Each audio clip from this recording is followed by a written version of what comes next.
Good day, my name is Advocate Eddie van Rensburg. I'm Senior Counsel. I'm going to proceed with my lectures on criminal law, and I'm going to refer you to the Criminal Law Amendment Act 105 of 1997, which is commonly known as the Minimum Sentencing Act. In order for curbing the wave of violent crimes in South Africa, and after the abolishment of the death sentence, the legislature then proceeded to promulgate this Minimum Sentencing Act as a remedy in the place of the death sentence, and also to express its seriousness in combating crime in South Africa. Now, this act, the Minimum Sentencing Act, consists of various parts and schedules, of which the main or the most important part is that of Part 2 or Schedule 2, Part 1 and 2. Part 1 of Schedule 2 referred to crimes that has been committed under specific circumstances, and so also Part 2 thereof. Now, very briefly, Part 1 deals with pre-planned murder. In other words, where the state must lead evidence where murder has been committed by following a plan to commit the murder. Now, normally where a murder is committed by either an individual or in groups, they would be charged in terms of Section 51(1) of the Criminal Law Amendment Act 105 of 1997, which means that there must have been some pre-planning and there must have been some corroboration between the planners of the murder to have committed the murder. The circumstances would normally go where groups acting in common purpose committed the murder or rape or robbery with aggravating circumstances. In other words, the group forming would then be classified under Section 51(1) of the Criminal Law Procedure Act, Amendment Act 105 of 1997. It also includes where a police officer has been killed. That's also part of Schedule 1, or Part 1 rather, of Schedule 2 thereof. It also follows that where somebody has been killed as a result of rape, and also where robbery with aggravating circumstances have been committed. But the main issue at the end of the day is normally where you find groups of people, groups of accused. The state will charge them in terms of Section 51(1) of the Criminal Law Amendment Act 105 of 1997.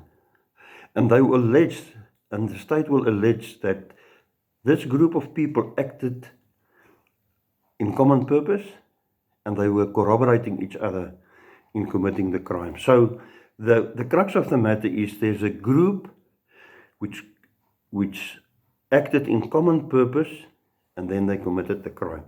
So whether your client was standing outside the door, inside the house, having the weapon, robbing the wife, and somebody was killed or raped or robbed, they all form a similar agreement to have committed this act. So your client cannot go and say, yes, but I was only standing at the door. There's a very well-known example where a group of people agreed and colluded to go and rob a place. So there was the driver of the vehicle, there was the person who would get out and stand outside and keeping watch, and there was the third person that would then go into the house and do the robbery. But all of them, due to common purpose, were found guilty of robbery with aggravating circumstances. So whether you were driving the getaway car, whether you was merely just standing outside, or whether you were the one that fired the shot, all those factors together makes up for acting in common purpose. And all that the state needs to prove is that this group of people acted in common purpose to find who, even the person who planned the murder, who is sitting somewhere in Pretoria, the person who organized for the vehicle to transport the killers to the scene, the guy who drove the vehicle, the person who stood outside keeping watch, the person who went to the house and knocked on the door, the person that went inside the house with a revolver, the fifth person that took this firearm and shot the deceased. They are all acting in common purpose. The second part thereof is rape. That is also committed under Section 51(1) of the Criminal Law Amendment Act. It says where a person has been raped more than once by an individual or by persons forming a group. Now, the very interesting aspect is in the book on the analysis of specific criminal aspects. I have included the latest judgment by the full court, or the Constitutional Court rather, pertaining to rape, which means in that case, what that case has confirmed is whether you are only present there and somebody else has been raping the victim, you are also by means of colluding or common purpose to be found guilty of rape. In other words, the bystander standing there whilst one or two or three others are raping the victim, you can also be found guilty of rape because of your participation in the act and or the bystander to rape. Also, it is classified as being acting in common purpose, where you would hold down the victim while somebody else is raping the victim.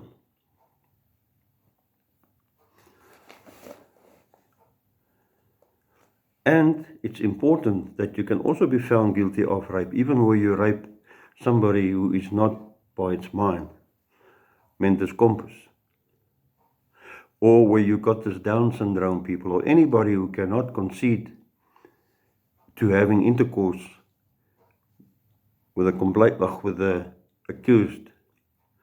Then statutory rape is still on the books.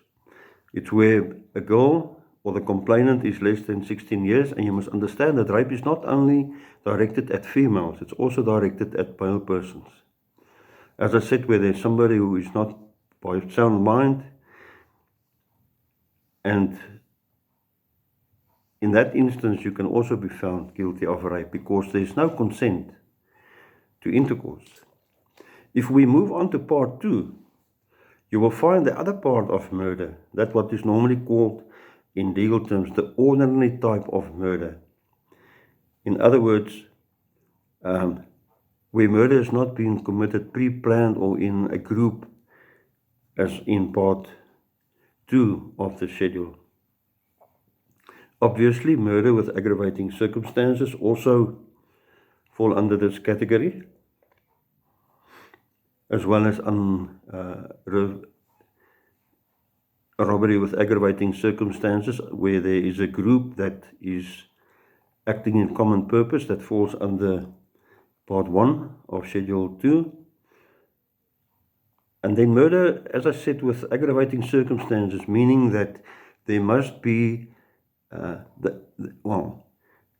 anything from a threat, a knife, a gun, using a brick, and just by verbal threatening the complainant. That is also aggravating circumstances. Obviously, part 2 also deals with the smuggling of weapons, ammunition, explosives, having in your unlawful possession of automatic and semi-automatic weapons, explosive. Then there's also theft, corruption, fraud. The interesting aspect is that you will normally find in the more serious crimes your client or a group of accused will be charged in terms of Section 51(1) of the Criminal Law Amendment Act, due to the fact that if they are found guilty under Section 51(1), the court is entitled to hand down a judgment up to life imprisonment. If they are charged under Section 51(2) of that same Criminal Law Amendment Act, there are different categories of sentences to be handed down. In other words, for a first offender, it should be a minimum of 15 years. Second offender, it will go on to 20 years, and so it escalates. But the interesting aspect is that in terms of Section 51(3) of the same Act, when your client is found guilty of an offence in terms of Section 51(1) and is up for life imprisonment, what I've indicated in the previous lecture is that you've got the right to request pre-sentencing reports, and I have elaborated on what pre-sentencing reports can have on a sentence. Under Section 51(1), the court must go to Section 51(3) of that Act, which deals with the court must take into consideration substantial and compelling circumstances. Now, there is not really a definition for substantial and compelling circumstances, but it is specific circumstances and aspects which might have an influence in the court not imposing life imprisonment, but something less. But it is sometimes difficult really to understand what compelling and substantial and compelling circumstances are, because there is, as I said, there's no definition for it. So what do? You must go and analyze your client's background, the reasons maybe for why this murder was committed or the robbery was committed. And being a defense counsel in this instance is quite difficult, because the only evidence that you've got is what your client have conveyed to you. So you stand and say, my lord, the accused is 21 years of age. He's the third child in his family. His father and mother is still alive, or they are deceased. He's unmarried or he's married. He's got so many children. He was doing piecework. He earned 400 Rand a week. And that's what you've got. And then your client is up for life imprisonment.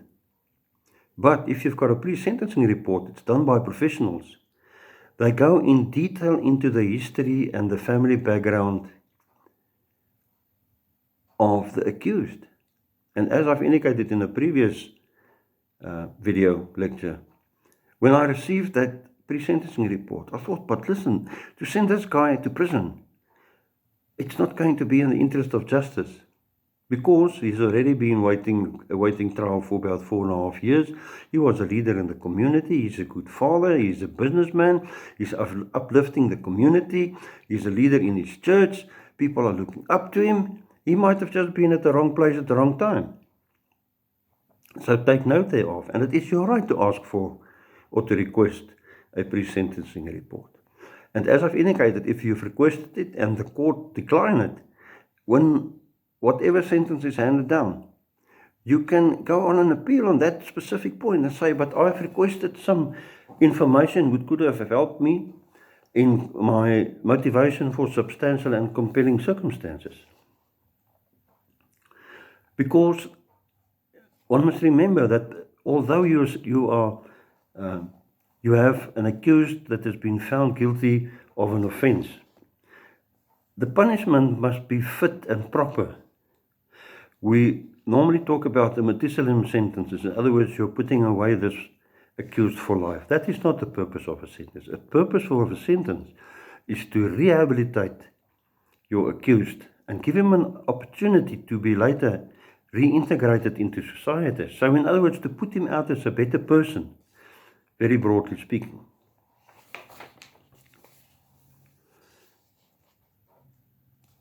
You must also remember that a sentence must also be within the jurisdiction of a court.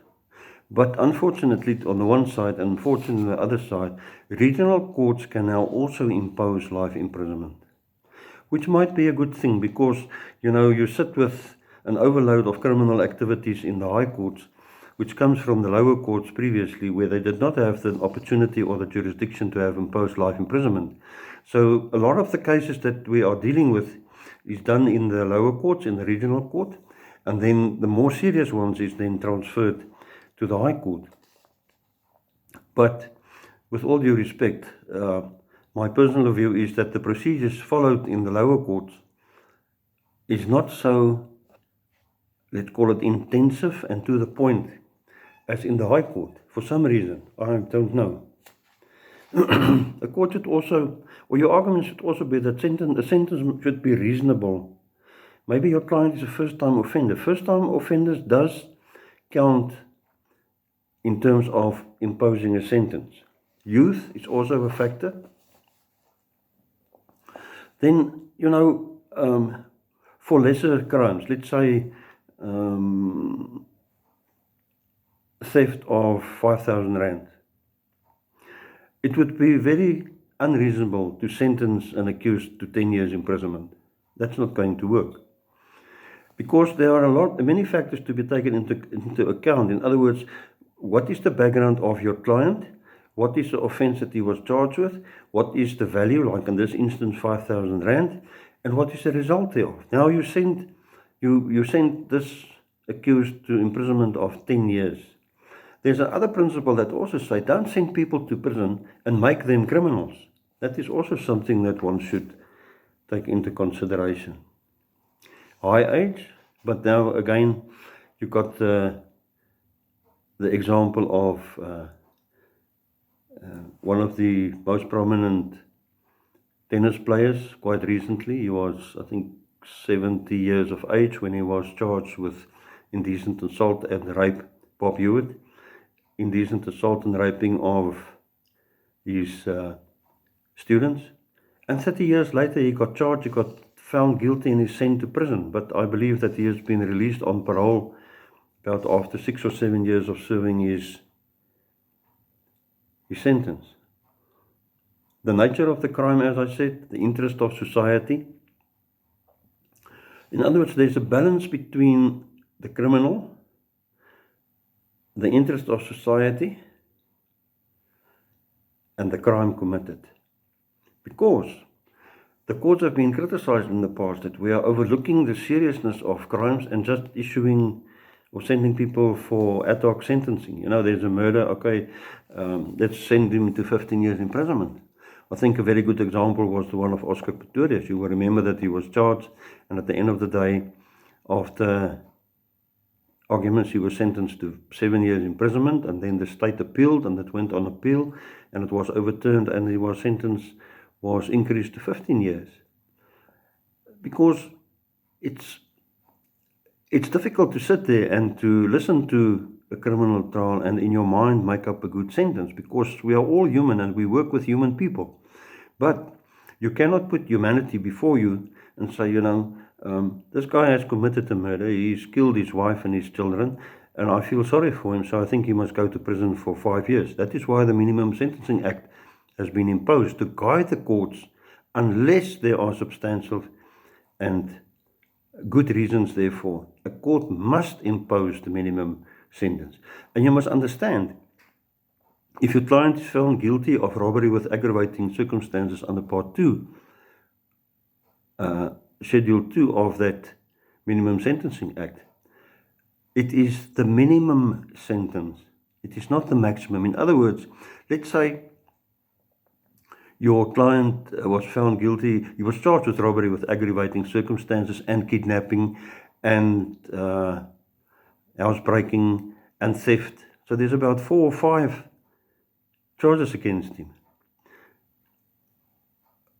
the minimum sentence, unless there are circumstances described in section 51.3, read with the most famous case of State versus Malgas. Your client's minimum sentence is 15 years. The court may increase that sentence to, let's say, 20 years and give reasons for that.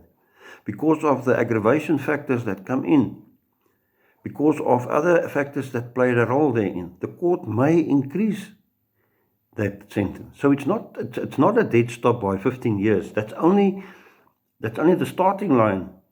Like if you're running a race, you're only starting at the place where the race starts, and you must still go to the finish mark.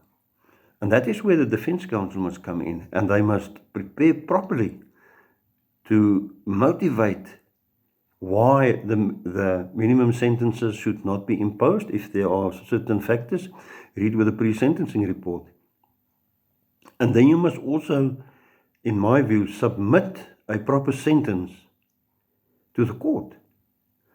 You must tell the court, my lord, after I've evaluated the evidence before this court and I've evaluated my client's evidence and the pre-sentencing report, and that is where precedents come in, where you must go back and say, my lord, in similar situations, this and this High Court or the Supreme Court of Appeal or the Constitutional Court handed down the following sentence. Robbery with aggravating circumstances such as that, I refer you to S versus Horan or S versus R or R versus whoever. In that case, because of the similarity of my case, I submit that the court may hand down, let's say, 12 years imprisonment instead of the minimum sentence, or 8 years, depending on the circumstances and what you have experienced and read. And then you can argue with the court, because the state will obviously go for the death sentence, if I can put it to you that way. They will go for the maximum. And in some instances, the state will even come and lead evidence, aggravating evidence. And then you've really got a little bit of a problem. But there's nothing wrong in challenging the state's submissions regarding the sentence. There's nothing wrong with it. Because, as I said, we are all human. And it is important for the court to take into consideration all the factors that has been placed before him. So, in that specific book of yours, Selected Criminal Aspects, in chapter 1, I've dealt extensively with the theory of a sentence, and there's a lot of indications and references to case law, and it is important that you do go and read it, because it will give you some guidelines in what to do and where to go from. So now your client has been